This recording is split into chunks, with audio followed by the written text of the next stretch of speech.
Alors, monsieur le directeur, qu'est-ce que l'État fait pour les salles de cinéma privées qui existent au Cameroun face à la diffusion numérique qui prend de l'ampleur?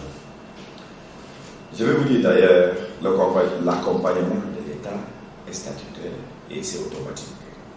L'État a mis en place une stratégie où les salles de cinéma privées qui sont en émergence, qui sont en train de progressivement se mettre en place, on a une stratégie où on les laisse peut-être 1, 2, 3 ans d'opération sans taxe. C'est ce qui a été fait avec Cinéma Eden, c'est ce qui a été fait avec Genesis à Douala, c'est ce qui a été fait avec Canal Lumière.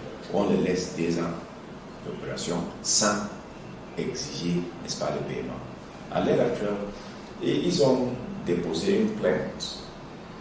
Le moment où on a lancé maintenant le recouvrement concernant les taxes additionnelles, pour la première fois, depuis qu'ils sont en opération, c'est en 2023, mars 2023, que les opérateurs des salles de cinéma ont déposé une plainte exigeant que le taux de taxe soit revu à la baisse. Et nous n'avons pas discuté, nous avons dit, ok, si ça va vous permettre, n'est-ce pas, de rester en opération, de continuer vos activités, l'État a donc considéré de les laisser à 10%. Ça veut dire quoi? Chaque billet vendu, que ce soit 500 ou 1000 francs, l'État exige que 10%. Dans tout cela, je vais vous dire ce qui est non négociable. 1. Ce qui touche à l'intégrité culturelle du Cameroun. Ça veut dire qu'ils sont autorisés à tout faire, mais en respectant les règles. Maintenant, ils ne doivent pas diffuser des films qui aillent en contresens de notre valeur culturelle. Nous ne pouvons pas tolérer zéro tolérance sur ce qui touche à notre unité nationale. Zéro tolérance à ceux qui peuvent promouvoir l'aspect de la culture qui ne cadre pas avec nos valeurs ultimes.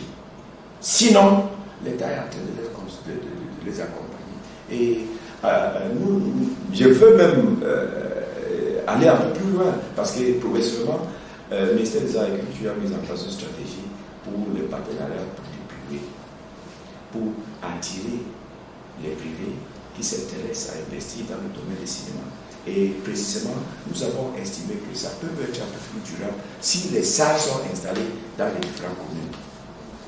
Ça veut dire, nous sommes en train de finaliser les stratégies où on va s'approcher dans les différentes communes pour solliciter ceux qui sont capables, ceux qui sont disponibles à investir dans le domaine pour que ces partenariats entre les communes, les privés et bien sûr le ministère des Arts et Culture, n'est-ce pas, concourent à mettre sur pied les salles de cinéma qui sont opérationnelles en dirigeant. Et qui s'arriment à la diffusion numérique. Voilà. Maintenant, voilà ce que je voulais vous dire. Vous voyez, on dit toujours que dû aux évolutions technologiques, maintenant il y a la possibilité des gens qui peuvent consommer, déguster leurs films à partir de leur téléphone Android. Ça c'est vrai, mais rien ne peut substituer une salle de cinéma, puisque c'est un moment de convivialité, c'est un moment de ressourcer, c'est un moment d'échange culturel, c'est un moment, n'est-ce pas, de sociabilité. Et il est vrai, nous ne pouvons même jamais supprimer ou obliger aux gens de ne pas regarder le film sur. D'ailleurs même, c'est aussi, parfois, c'est après avoir vu ce film sur que vous pouvez même inviter la famille, n'est-ce pas, amener la famille pour vous étudier dans la salle de cinéma, pour consommer maintenant ce que vous avez pour consommer en privé. Donc, je vais dire, c'est vrai, l'évolution technologique peut avoir un impact, mais cet impact est positif. On est d'accord? D'ailleurs même ça permet à ce que ceux qui ont les téléphones Android soient informés des différents films existants. Ça veut dire nous encourageons. Aujourd'hui, il y a les web-séries, n'est-ce pas? Web-séries ne remplacent pas possibilité. Ça ouvre beaucoup plus de portes. Ceux qui ne peuvent pas passer dans les endroits où il n'existait pas de salles de cinéma, bon, ils peuvent se contacter avec cela. Mais progressivement, le souhait d'ici peu, c'est que dès que nous allons finaliser nos stratégies, on va installer des salles de cinéma.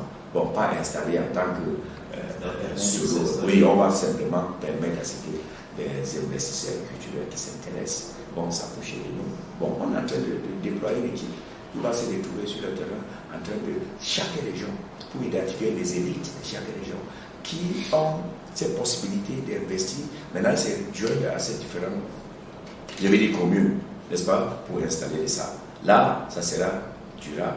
Ça va servir aussi les jeunes de chaque localité. Et ça va permettre à ce que le film que nous produisons, que nos jeunes produisent ici au Cameroun, soit consommé aussi sur place. Parce qu'aujourd'hui, on pose toujours la question. Où est-ce qu'on peut voir tous les films qui sont en train d'être produits au Cameroun?